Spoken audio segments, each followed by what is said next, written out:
Hello, movie lovers, and welcome to the show. Today, I'm going to be reviewing this little short film called The Color of Autumn. The Color of Autumn has gotten a lot of buzz at the Holly Shorts Film Festival and other film festivals as well. And I just want to say this film is fantastic. I really enjoyed it. I thought this film will pull on your heartstrings as well because I found myself sitting down just about the ball at the very end, towards the end of this film. But I think that this film has legs. I think this film can stick with you. It has a message to say. And let me just give you a little bit of a plot point, and then we'll get into the whole review. So it starts off in 1966 about this little black girl who's 8 years old, whose name is Dottie. And she's growing up in the south side of Chicago, and she's dealing with racism. And so I like how the very beginning of this sets up, though. Okay, so it goes into the present day first, and you see Dottie's a grown adult. She's walking up the steps. She looks over to her right. She sees herself, and I like how they do this. It's not like a total flashback or anything. What they do is they put a character in that spot to emulate who Dottie was as a little girl, and she's seeing herself as a little girl, and remembering what it was like to play on the porch as a little girl. And then she goes inside, and then more flashbacks of her as a little girl. And she's watching herself as a little girl, as an 8-year-old child. And she goes throughout the house. She's seeing her mom there, basically just getting ready for this dinner that's going to be happening. And she's so afraid of what other people think. And I like how the grown up version of Dottie is like, why are you so afraid of what other people think, Mom? No one cares about if you don't have certain things needed in a certain way or anything. But people will talk because it's a small town in the south side of Chicago, and you're also dealing with racism. So she wants to make sure everything is neat. Otherwise, people will say something negatively towards her. And so then it goes into this other part where she goes to the garage where her dad is, and she's over there dancing and stuff like that. The father winds up cranking up the music, and then you see the father. He's like, "Dottie, come here for a minute." So she goes on ahead. She sits down with him, and this is where the heart of the movie is to me. He's like, "Look, see this thing?" He points over to the typewriter. "This is where I would actually have my voice. This is where I would sit down and write how I feel. I'm passing this on to you. Just don't tell your mom that I'm giving you this."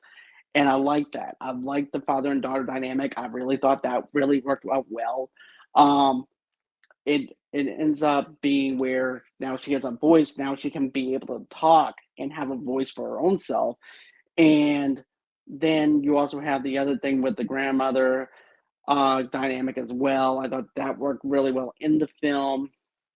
But during this whole entire deal at night, you wind up seeing these white kids, and these white kids are the neighbors, and a matter of fact, Donnie's mom and dad are actually going to their neighbor's house to eat.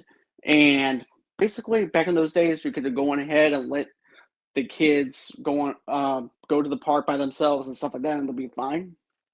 So they go to the park, and they're all having fun and everything. And then here comes these other two kids talking negatively about them because of the fact that they're hanging around with someone of color. And they're like, wait, why are they hanging out with them? They should be hanging out with us.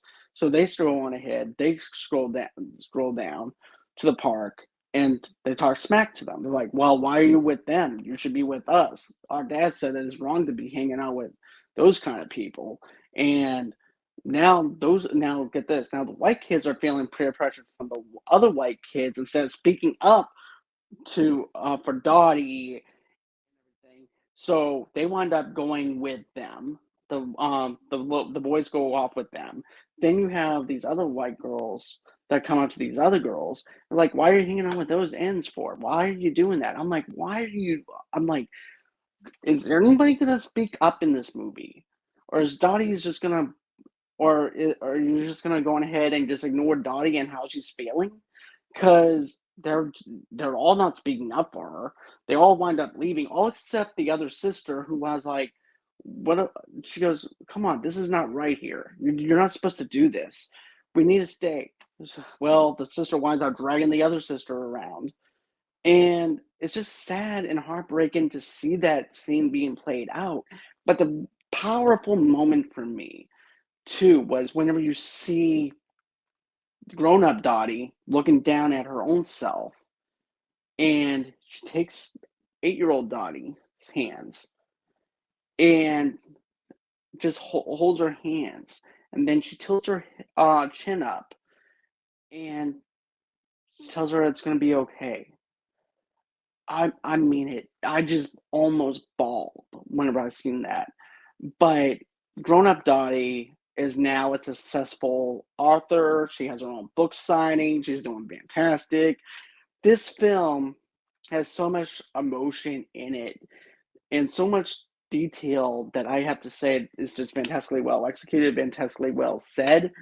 For it to be a film is powerful. I think that you guys are going to enjoy this film whenever you guys see it. I don't know when it's going to be released to the public, but for me, it works. I really loved everything about this film. So, guys, tell me what you think of The Color of Autumn. I can't wait for you guys to check it out if you haven't checked it out yet or anything. Don't forget to smash that like button and comment below, and I'll see you guys on the next one.